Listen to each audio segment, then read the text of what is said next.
सबसे आर्थिक रूप से महाशक्ति बनाने वाला चुनाव है। यह चुनाव हमारी गरीब कल्याण और जन कल्याणकारी योजनाओं को 4 कदम और आगे बढ़ने वाला चुनाव है।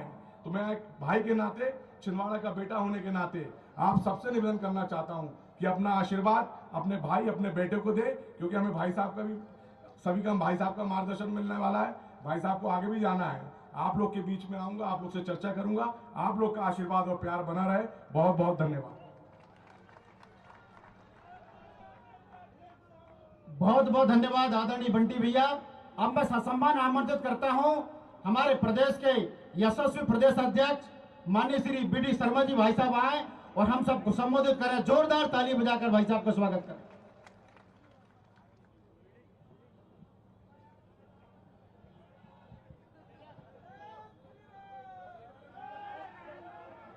बोलिए भारत माता की। देखो भाई, ये सामान्य लोकसभा नहीं है,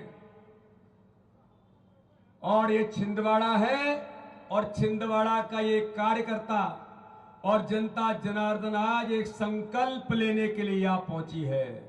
ये संकल्प जब तक प्रधानमंत्री मोदी जी को ये नहीं पता लग जाए कि आज डॉक्टर मोहन यादव के नेतृत्व में छिंदवाड़ा में भारतीय जनता पार्टी के कार्यकर्ताओं ने और जनता जनार्दन ने संकल्प ले लिया है कि अब की बार 400 पार में छिंदवाड़ा का कमल का फूल भी मोदी जी आपको समर्पित होगा।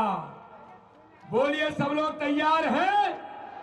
तो नारा ऐसा लगना चाहिए कि कमलनाथ की, अभी तो कल वो रो रहे थे, लेकिन आज उनकी कानों में आवाज गूंज जाए कि भारतीय जनता पार्टी के कार्यकर्ता ने संकल्प ले लिया है। भारत माता की, भारत माता की, भारतीय जनता पार्टी जिंदाबाद, नरेंद्र मोदी जिंदाबाद, अमित शाह जिंदाबाद, जेपी नड्डा जिंदाबाद। आज खजुराहो लोकसभा के नामांकन की इस रैली में छिंदवाड़ा लोकसभा के, मुझे मेरा खजुराहो याद आ गया, छिंदवाड़ा लोकसभा के आज इस नामांकन रैली में हमारे बीच उपस्थित मध्य प्रदेश के लोकप्रिय यशस्वी मुख्यमंत्री, जिन्होंने मुख्यमंत्री बनते से ही तय कर लिया कि छिंदवाड़ा में विजय की पताका फहराना है, ऐसे डॉक्टर मोहन यादव जी के लिए जोरदार तालियों से आप अभिनंदन करिए। आज हमारे बीच उपस्थित भारतीय जनता पार्टी के वरिष्ठ नेता, कैबिनेट के मंत्री, जिन्होंने छिंदवाड़ा के अंदर डेरा डाला है कि सीट 400 में अगर एक कमल का फूल जो बचा है मध्य प्रदेश का, वो मध्य प्रदेश का एक कमल का फूल छिंदवाड़ा से भी पहुंचेगा। ऐसे आदरणीय कैलाश विजयवर्गीय जी यहां पर उपस्थित, जिन्होंने छिंदवाड़ा में और इस क्षेत्र के अंदर लगातार अपनी भूमिका निभाई है, जो लगातार कार्यकर्ताओं के लिए और स्वच्छ राजनीति के लिए जिन्होंने उनके जीवन का अपना संकल्प है, ऐसे आदरणीय प्रहलाद पटेल जी भी आज हमारे बीच यहां पर उपस्थित हैं। हमारे प्रदेश के प्रभारी, जिनको आप अभी सुन रहे थे, वो कुशल वक्ता तो हैं ही, देश के अंदर एक नहीं पता नहीं कितने स्थानों पर उन्होंने कुशल संचालन चुनावों का देश के कई राज्यों में किया है। उन्होंने भी छिंदवाड़ा के अंदर अपनी कुशल रणनीति के साथ तैयारी शुरू कर दी है। ऐसे डॉक्टर महेंद्र सिंह जी हमारे बीच उपस्थित हैं। हमारे लोकप्रिय प्रत्याशी, मेरे छोटे भाई विवेक बंटी साहू जी, जरा जोरदार तालियों से विवेक का अभिनंदन करिए। हमारे बंटी जी, जिले के हमारे अध्यक्ष आदरणीय शेषराव यादव जी, पांडुरनाथ की जिलाध्यक्ष। अब देखो भाई, छिंदवाड़ा में एक नया जिला भी बना, और नया जिला बनाने का काम किसी ने किया तो भारतीय जनता पार्टी की सरकार ने किया। जिलाध्यक्ष मेरी बहन श्रीमती वैशाली महाले जी, हमारी संभाग की प्रभारी राज्यसभा की सम्मानित सदस्य बहन श्रीमती सुश्री कविता पाटीदार जी, जो लगातार इस क्षेत्र में अपनी भूमिका निभा रही हैं। हमारे वरिष्ठ नेता नरेश दिवाकर जी, आदरणीय संतोष पारिक जी, अनिल कुशवाहा जी, सत्येंद्र यादव जी, नाना भाऊ माहौर जी, नतन शाह कवरेती जी, लखन वर्मा जी, प्रकाश उइके जी, श्रीमती ज्योति डहरिया जी, मोनिका भट्टी जी, रमेश भोपली जी, कन्हैयाराम रघुवंशी जी, नरेंद्र परमार जी, ठाकुर दौलत सिंह जी, चौधरी चंद्रभान सिंह जी, पंडित रमेश दुबे जी, ताराचंद बाबरिया जी, हरिशंकर उइके जी, अजय चौरे जी, गंभीर सिंह चौधरी जी, हमारे पूर्व विधायक हरिशंकर उइके जी, टीकाराम चंद्रवंशी जी, परमजीत सिंह बिज जी, श्रीमती कांता ठाकुर जी, राहुल माहौर जी, अजय सक्सेना जी, जिन्होंने अभी भारतीय जनता पार्टी की सदस्यता ग्रहण की है। और आज हम तो इसलिए आए हैं, मैं कोई बहुत भाषण नहीं करूंगा, मुख्यमंत्री जी हमें संबोधित करेंगे, लेकिन अध्यक्ष होने के नाते मेरे भाई और बहनों, जो इतनी बड़ी ताकत भारतीय जनता पार्टी की है, मैं तो आप सभी कार्यकर्ताओं से मिलने के लिए आज हम आए हैं कि मेरे कार्यकर्ता भाई और बहनों, भाजपा की कोई ताकत है तो यहां बैठा हुआ ये भाजपा का कार्यकर्ता ही, जो प्रत्येक बूथ से, बंटी जी कह रहे थे मुझे भाई साहब हर बूथ से कार्यकर्ता आया है, तो ये जो ताकत है भारतीय जनता पार्टी की, इतनी बड़ी ताकत भारतीय जनता पार्टी के कार्यकर्ताओं की है। मेरे भाई और बहनों, मैं तो मोदी जी का संदेश देने के लिए आया हूं। मोदी जी ने कहा है ये जो चुनाव है 2024 का चुनाव, देश के अंदर भाजपा का कार्यकर्ता अथक मेहनत और परिश्रम कर रहा है, लेकिन इस चुनाव को मोदी जी को तीसरी बार प्रधानमंत्री बनाने के लिए देश की जनता चुनाव लड़ रही है, देश की जनता चुनाव लड़ रही है। और ये जो जनता जनार्दन है, भारतीय जनता पार्टी का कार्यकर्ता छिंदवाड़ा के प्रत्येक बूथ पर निकला है। माननीय प्रधानमंत्री का जो संदेश है, मैं आज आपको देने के लिए आया हूं। प्रधानमंत्री ने झाबुआ की विराट सभा में कहा, आदरणीय डॉक्टर मोहन यादव जी, महेंद्र जी भी उपस्थित थे। प्रधानमंत्री ने कहा कि एक जड़ी बूटी मैं देना चाहता हूं, उसको हर लोकसभा में हर बूथ पर लागू करना है। और जड़ी बूटी क्या दी इस चुनाव के लिए?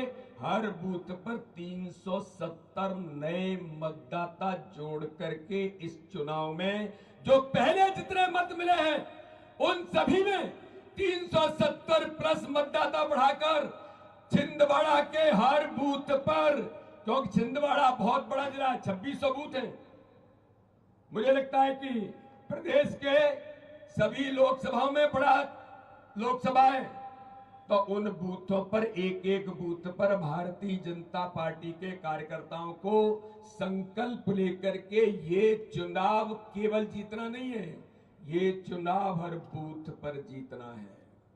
तो डॉक्टर श्यामा प्रसाद मुखर्जी, पंडित दीनदयाल उपाध्याय, अटल बिहारी वाजपेयी, ऐसे लोगों ने इस देश के अंदर जिस भारतीय जनता पार्टी को खड़ा किया, तो मेरे कार्यकर्ता भाई और बहनों, छिंदवाड़ा लोकसभा का हम सबका संकल्प है कि इस बार कभी पटवा जी के नेतृत्व में इसी छिंदवाड़ा में विजय का परचम फहरा है।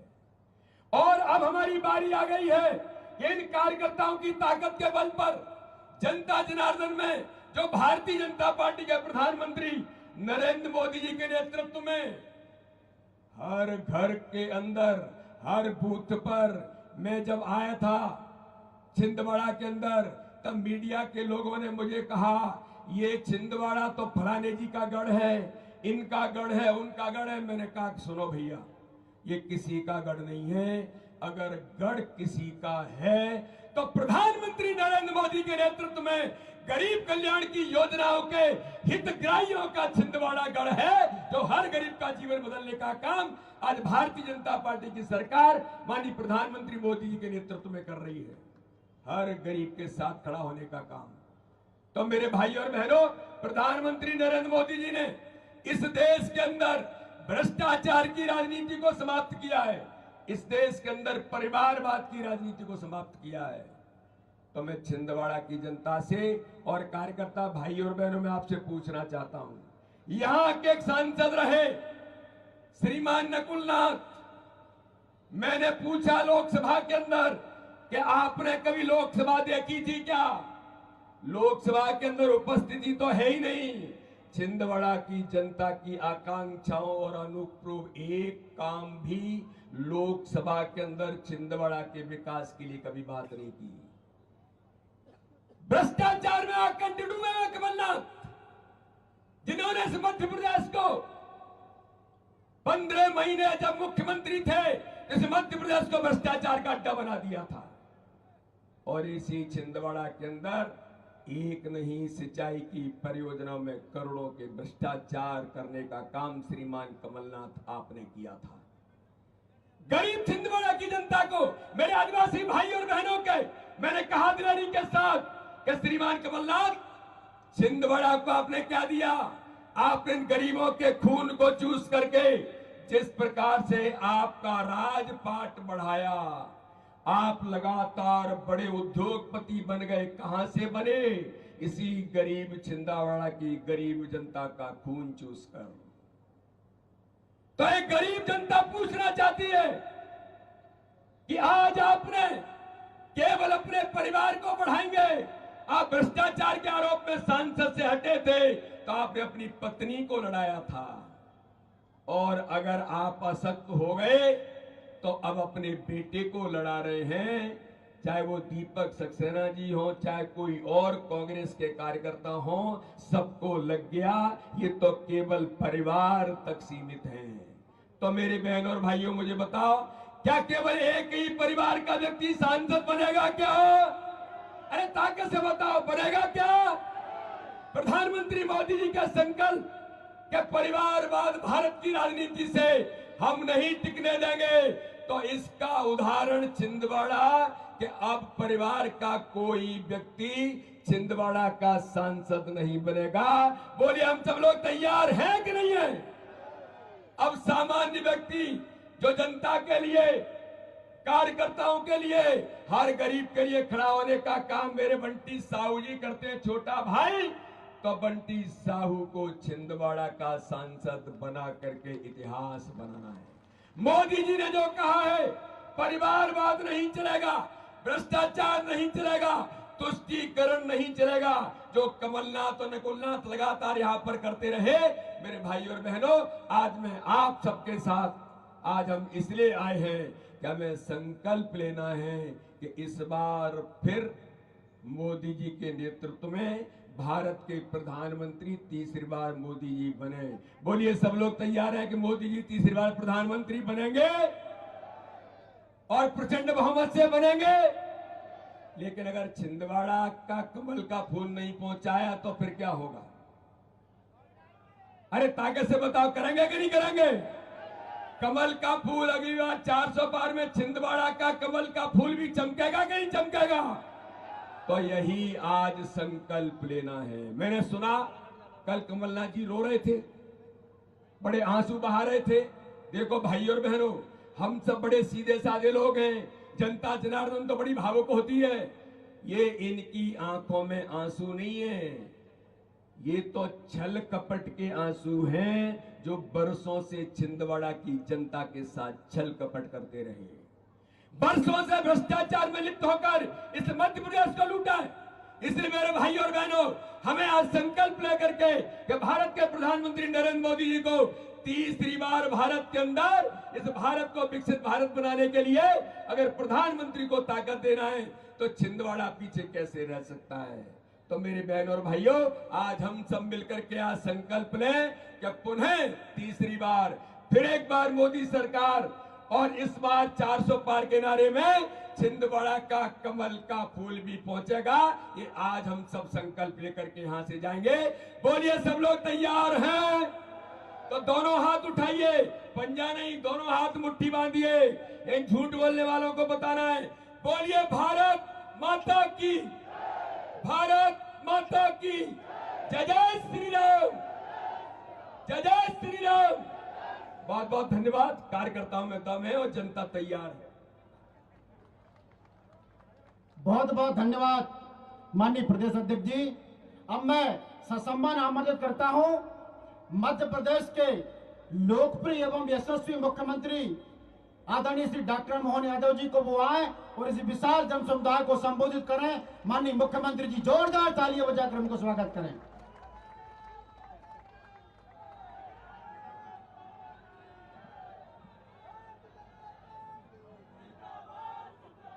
बोलिए भारत माता की, हनुमान जी महाराज की।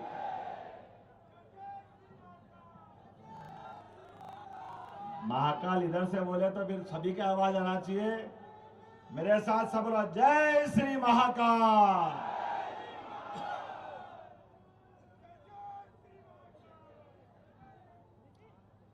हम सबका सौभाग्य है चुनाव की इस बेला में आज नॉमिनेशन फॉर्म भरने का आखिरी दिन है और पहले चरण के 6 लोकसभा क्षेत्र के नॉमिनेशन फॉर्म में हमने कोशिश की कि हमारे अपने प्रत्याशी के साथ हमको खड़े होना चाहिए।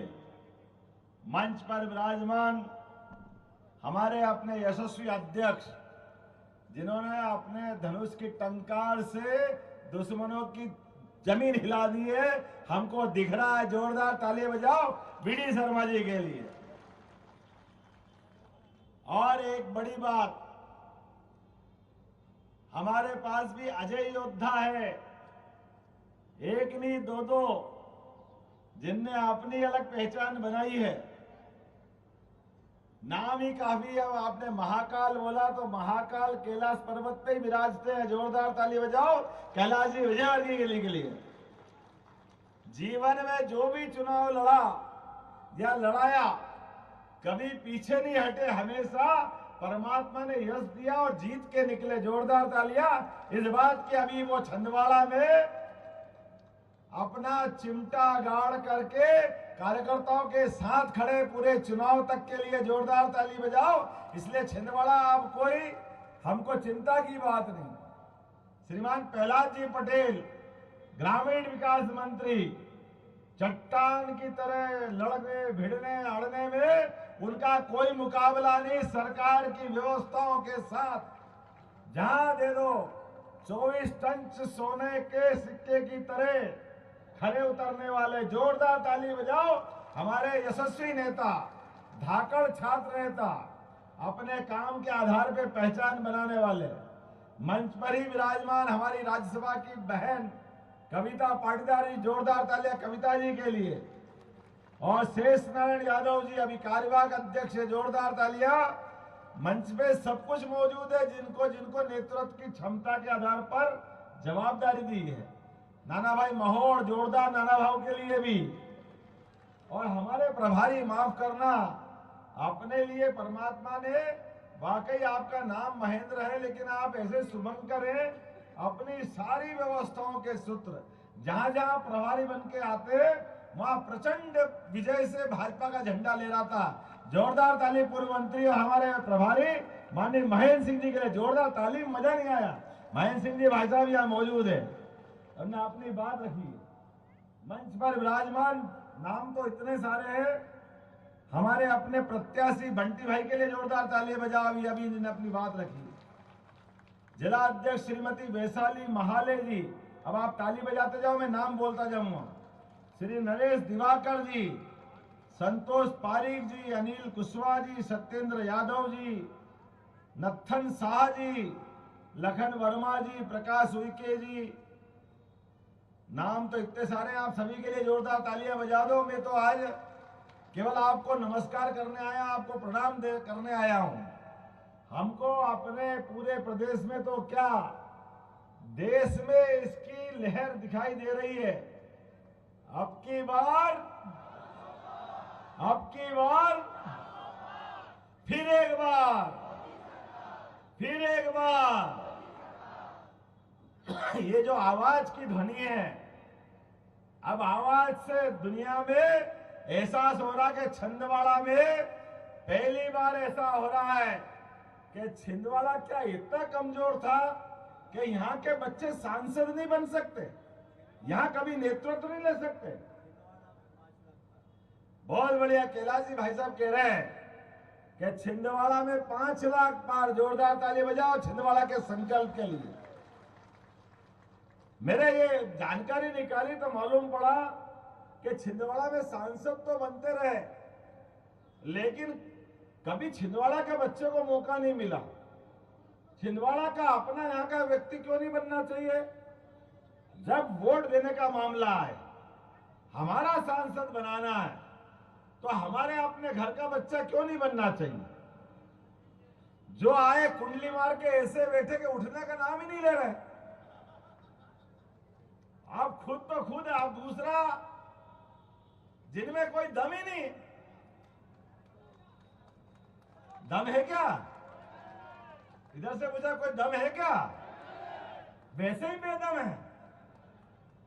और ये आप कह रहे थे भाई साहब के गढ़ है, गढ़ नहीं, सब गड़बड़ है, कोई बचा ही नहीं है। किसी तरह से उठा के देख लो, वो तो गए बार ही निपट गए थे। थोड़ी कसर रह गई, लोगों ने कहा मच गए, जीत गए, जीत गए, जीत गए, तो खाली 37,000। किसको कहते हैं 37,000? बहुत थोड़ा सा, जहां लाखों वोट, 20 लाख वोट डलते हो। और जिस प्रकार से मोदी जी के नेतृत्व में अभी विकास का काम चल रहा है, अब मैं बताऊं आपको, क्या हमारे अपनी इस छिंदवाड़ा के दुर्भाग्य की बात होगी। कहने के लिए कहते भैया हम तो हनुमान भक्त हैं। अरे हनुमान भक्त है तो भैया वो जाम सावली के हनुमान जी बुला रहे, एक ईंट लगा देते, एक ईंट नहीं लगाई। इतना दुर्भाग्य है आप। अगर हनुमान जी के क्षेत्र में भी विकास करने का मामला आया तो किसने विकास किया? भारतीय जनता पार्टी के नेतृत्व में विकास किया। जोरदार ताली बजाओ अपनी भारतीय जनता पार्टी के लिए। केंद्र में मंत्री रहे, प्रदेश में मुख्यमंत्री रहे, कौन सा पद आपको नहीं मिला? लेकिन आज भी छिंदवाड़ा में केवल भावुकता के आधार पर बेवकूफ बनाने का खेल चल रहा है। 40 साल बाद भी रोना पड़े तो डूब मरो भैया, रोने से क्यों वोट मांग रहे हो? जनता सब समझदार है। हमारे क्षेत्र के लोग कमजोर है क्या? ये रोने धोने का काम किसका होता है? किसका होता है? और जो रोता रहता है उसको कभी हंसना मिलता है क्या? तो जो रोने वाला वो रोता रहेगा कि नहीं रोता रहेगा? बोलो पक्का बताओ। तो हम सब मिलकर के आज छिंदवाड़ा के विकास का संकल्प कर रहे हैं। मैं बड़े आश्चर्य के साथ देखता हूं विकास के मामले में। कहां रहते हो भाई साहब? कहां घर था आपका? कहां परिवार था? ये भोले भाले लोगों को कब तक बेवकूफ बनाओगे? पूरा जीवन आपने बना लिया और कम पड़ा तो बेटे को लिया है। बड़े दुर्भाग्य के साथ कहना पड़ रहा। कोई राजा महाराजा हो क्या? ये जमाना गया, जनता सब जानती है। और अब तो मोदी जी का जमाना है, 56 इंच के सीने वाले का। जोरदार ताली बजाओ, मोदी जी का जमाना है। तुमने जिसके घर के जय जयकार करे उसी के ठिकाने नहीं पड़े। पिछली बार उत्तर प्रदेश में भाग करके केरल तक गए, वो तो समुद्र आगे तुम वहां टिक गए। ये तो पता नहीं कहां जाना पड़ता। ये नरेंद्र मोदी जी का समय है, मामूली बात नहीं है। जिस प्रकार का समय चल रहा है, आप ऐसे बेवकूफ बना दोगे? पहले जनता को बेवकूफ बना के मुख्यमंत्री बन गए और फिर दुनिया में छिंदवाड़ा मॉडल। अरे क्या दिया छिंदवाड़ा मॉडल में? कोई 5,000 लोगों का एक कारखाना खोल देते। किसी क्षेत्र में कोई खोला क्या? कोई 5,000 लोगों को काम देने का कोई कारखाना खोला क्या? अरे हवाई जहाज या हेलीकॉप्टर भी लाए तो हेलीकॉप्टर भी अपने घर में ही उतारोगे। वारे भैया, राजा महाराजा चले गए 47 में, ये नए राजा महाराजा आ गए। जनता सब देखती है, सब जानती है। जो हवा में उड़ता है उसको हवा में उड़ाना भी जानती है। इनकी जमीन पे जगह नहीं मिलेगी। मुझे इस बात की प्रसन्नता है, जब हमारी सरकार बनी, आप केवल तुलना कर लो। ये कहते समय नहीं मिला, लेकिन 13 महीने की सरकार उनकी थी और 3 महीने की सरकार हमारी है। 3 महीने की सरकार में हमने भी हेलीकॉप्टर की सर्विस ली है। लेकिन हेलीकॉप्टर किस बात के लिए? हमारे घर के अंदर उतारने के लिए नहीं, केवल हमारे घूमने के लिए नहीं। हमने कहा है पूरे प्रदेश के अंदर कोई भी गरीब आदमी का बच्चा, बेटी, माँ, बूढ़ा, बुजुर्ग अगर बीमार है और उस हॉस्पिटल में अच्छा इलाज का इंतजाम नहीं है तो उसके लिए कलेक्टर से संपर्क करके डॉक्टर के माध्यम से बड़े हॉस्पिटल में ले जाने के लिए एयर एम्बुलेंस के लिए हेलीकॉप्टर हमने अपनी तरफ से लगाने की घोषणा की। ये होती सरकार और ये होती इच्छा शक्ति और ये है संवेदनशीलता। गरीब के आदमी को हेलीकॉप्टर से अगर पहुंचाएंगे तो पुण्य मिलेगा, उसकी जान बचेगी। ये संवेदना होती है। घर में हेलीकॉप्टर से घूम करके आप जनता को मूर्ख मत बना सको। जनता मूर्ख नहीं समझती है। केवल यही नहीं, हमने एक और निर्णय किया, आपको 13 महीने मिले, एम्बुलेंस को बुलाओ 108 से। एम्बुलेंस दौड़ी दौड़ी आती है, कोई बीमार को हॉस्पिटल ले जाती है, लेकिन हॉस्पिटल में जाने के बाद किसी कारण से शरीर छूट जाए, आदमी भगवान को प्यारा हो जाए, मरीज भगवान को प्यारा हो जाए, तो शरीर मट्टी जो सक्षम है तो घर ले जाएंगे। लेकिन गरीब आदमी कैसे दृश्य देखते थे हम, कभी ठेले पे, कभी साइकिल पे, कभी ऑटो रिक्शा में, कभी हाथ में लेके जाना पड़ता था। 13 महीने की सरकार लगी, आपने कुछ नहीं किया। 3 महीने हमने निश्चित कर लिया कि कोई भी हॉस्पिटल में किसी के भी परिवार में ऐसी घटना घटेगी, घर तक छोड़कर के आएंगे सरकारी खर्चे से। ये हमारी संवेदना है। गरीब आदमी पैसा नहीं है, बीमारी में इलाज कैसे कराया वो जानता है, लेकिन अगर मट्टी को खराब होने दे ये कैसे हो सकता है। हमारी सरकार माननीय मोदी जी के नेतृत्व में चल रही, और एक नहीं दो नहीं इतने सारे फैसले किए, कोई कह नहीं सकता। गौशाला की गाय के लिए हमारी सरकार ने निर्णय किया है, कोई गाय सड़क पे तड़पते हुए घायल होकर पड़ी नहीं रहेगी, उसके लिए गाय के लिए एम्बुलेंस लगाएंगे। और जो गौशाला चल रही है उनका अनुदान डबल कर दिया। बोले गौ माता की 20 रुपया प्रति गाय का देते थे, हमने 100% बढ़ाते हुए 20 का 40 रुपया प्रति गौशाला प्रति गाय का अनुदान सरकार के द्वारा देंगे। ये हमारी सरकार ने निर्णय किया। आपके अपने इसी छिंदवाड़ा में मैं शिक्षा मंत्री बन के आया था, जल्दबाजी में विश्वविद्यालय खोल दिया, ना कॉलेज ना बच्चे, खाली मूर्ख बनाओगे, कब तक बनाओगे। विश्वविद्यालय के लिए भी हमने ही निराकरण करा था। वोट ले लिए, एग्रीकल्चर कॉलेज बनाएंगे, हार्टिकल्चर कॉलेज बनाएंगे, ना एग्रीकल्चर बना ना हार्टिकल्चर बना। मैं घोषणा कर रहा हूं अगले साल से इसी विश्वविद्यालय में एग्रीकल्चर की पढ़ाई अपने बच्चों के लिए जारी रखी जाएगी। हार्टिकल्चर की बच्चों की परीक्षा यहीं पे होगी। बस इतना ही है कि आचार संहिता लग रही है, इसके कारण से ये आचार संहिता के बाद इन निर्णयों का पालन करना शुरू कर देंगे। सरकार बनी है, प्रचंड बहुमत की सरकार बनी है। 163 की संख्या से भाजपा को आशीर्वाद प्रदेश की जनता ने दिया है। तो जनता ने आशीर्वाद दिया तो छिंदवाड़ा क्यों पीछे रहेगा। छिंदवाड़ा का नंबर सबसे पहले रहेगा, क्योंकि छिंदवाड़ा उसके लायक है। आज के इस अवसर पर बोलने के लिए तो बहुत कुछ है। हमारी सरकार ने तय किया, भगवान राम, भगवान कृष्ण, इनके जहां जहां चरण पड़े हैं अपने इस प्रदेश की धरती पर, प्रत्येक स्थान को तीर्थ की तरह विकसित किया जाएगा। कोई स्थान छोड़ा नहीं जाएगा। बोला जाए जय सिया राम। अयोध्या के बाद अब हमारे पास तो चित्रकूट है। भगवान ने 11.5 साल हमारे साथ बिताया अपने प्रदेश में। उसी चित्रकूट पर विकास का प्राधिकरण बना करके योग्य तरीके से पूरा विकास किया जाएगा। हमारी सरकार एक नहीं अनेक निर्णय कर रही है, लेकिन अभी ये जो चुनाव है, ये चुनाव तो दिल्ली वालों के लिए है। और दिल्ली वालों ने क्या क्या किया है आप देखो जरा ध्यान से। नरेंद्र मोदी जी के नेतृत्व में जिस प्रकार से सरकार काम कर रही है, देश का बच्चा बच्चा मोदीमय हो चुका है।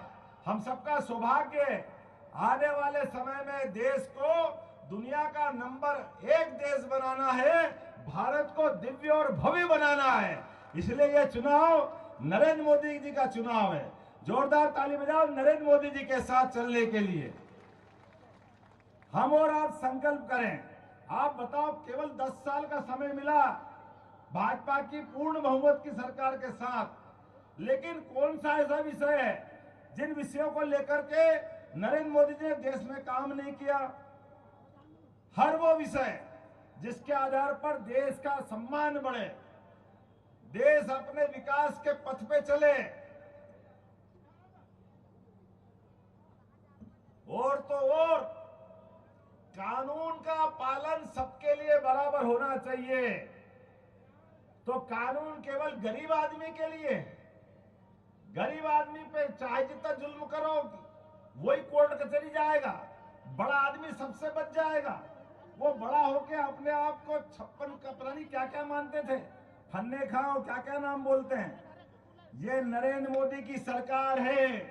आप जिनके घर में जा जा करके उनके पांव दबाते थे, वो सब जमानत पे है भाई साहब। आप कोई भी खा होगे, कोई बचने वाले नहीं है।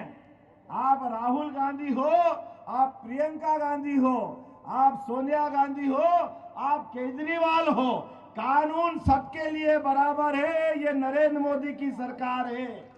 सारे बेईमान जमानत पे है। ये मौका इसलिए आया है, हम भगवान राम को मानने वाले हैं, हम राम राज्य लाना चाहते हैं, और राम राज्य की पहली शर्त कानून सबके लिए बराबर होना चाहिए। तो जो जेल में जाए, वो जेल में जाने के रास्ते पे खड़ा है, वो सब हाय मोदी, हाय मोदी, हाय मोदी, बचाओ मोदी से, बचाओ मोदी से, सब चिल्ला रहे हैं। लेकिन जैसे कर्म करोगे, जो आपने बोया है, आवाज नहीं आ रही है, जो बोगे, आपने जो करा वो भुगतना तो आपको है। इतना मूर्ख बनाया, इतना मूर्ख बनाया। अरे भगवान राम के मंदिर को लेकर हिंदू मुसलमान को लड़ाया, भगवान राम के मंदिर को लेकर के जन्म स्थान को लेकर विवादित बनाया, और वो किस देश में? भारत देश में।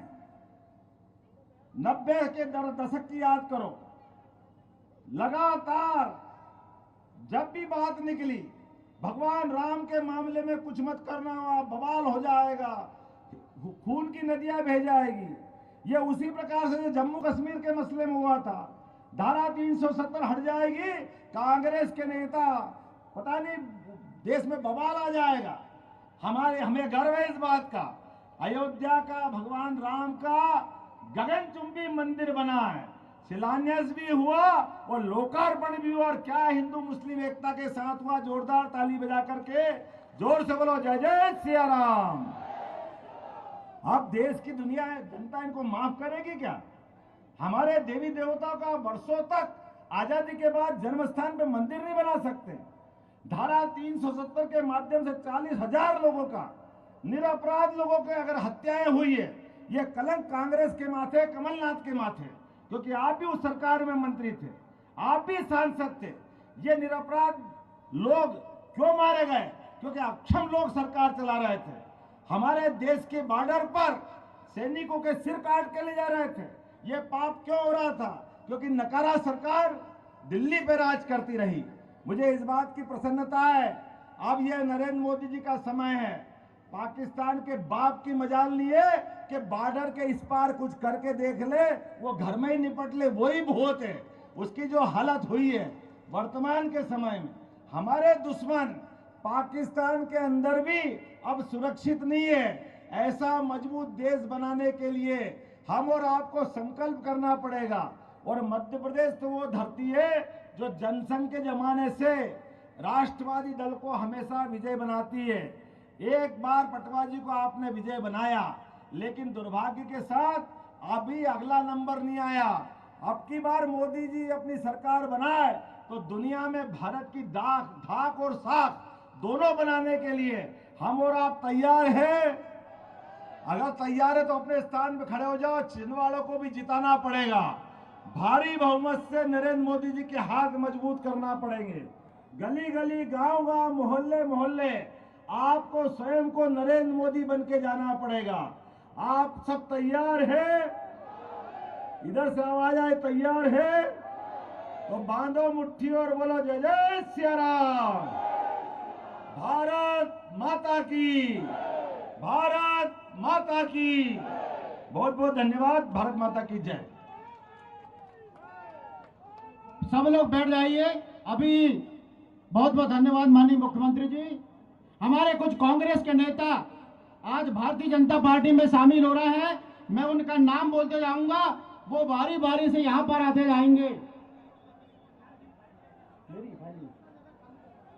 मैं आमंत्रित करूंगा हमारे शहर के प्रसिद्ध उद्योगपति आदरणीय श्री वीरेंद्र सतीजा जी, वो यहाँ पर आए और आप कांग्रेस छोड़कर भारतीय जनता पार्टी में शामिल हो रहे हैं। माननीय मुख्यमंत्री जी उन्हें दुपट्टा पहनाकर भाजपा की सदस्यता लाएंगे। साथ में डॉक्टर संजीव उप्पल जी, डॉक्टर प्रवीण नाहर जी, आप भी आए। आप शिशु रोग विशेषज्ञ हैं, आपका भी भाजपा में बहुत बहुत स्वागत है। आदरणीय दीपक बिंद्रा जी, पूर्व पार्षद, नरेंद्र तनेजा जी, प्रसिद्ध व्यवसायी, अश्वनी बिंद्रा जी, राजकुमार पवार जी, सतीश शर्मा जी, अखिलेश खंडेलवाल जी, राहुल गढ़ेवाल जी, ऐश्वर बड़ेरिया जी, इनके साथ में इनके 50 साथी और आ रहे हैं। सुमित दाईफोड़े जी, सचिन ताम्रकार जी, कलश काबरा जी, कमल सामरा जी, मंजीत सिंह सलूजा जी, पोपी, आप परासिया नगर पालिका के पूर्व अध्यक्ष हैं। आप भी आज कांग्रेस छोड़कर भाजपा में शामिल हो रहे हैं। विपिन श्रीवास्तव जी, महमूद खान जी, पंकज शर्मा जी, उमेश ठाकरे जी, संतोष सोनी जी, संजू राजा जी, दुष्यंत दुबे जी, सुरजीत सिंह सेंगर जी, अमरवाड़ा क्षेत्रीय कांग्रेस कमेटी के अध्यक्ष श्याम चंद्रवंशी जी, आप भी अपने साथियों के साथ में कांग्रेस छोड़कर भाजपा में शामिल हो रहे हैं। वो यहाँ पर आते जाएं। संतोष सोनी जी, पप्पू सोनी जी, प्रकाश सोनी जी, गोपाल सोनी जी, भैरव सोनी जी, रामजी सोनी जी, सोनाघाट, दिनेश सोनी जी, चंदनगांव, विनोद सोनी जी,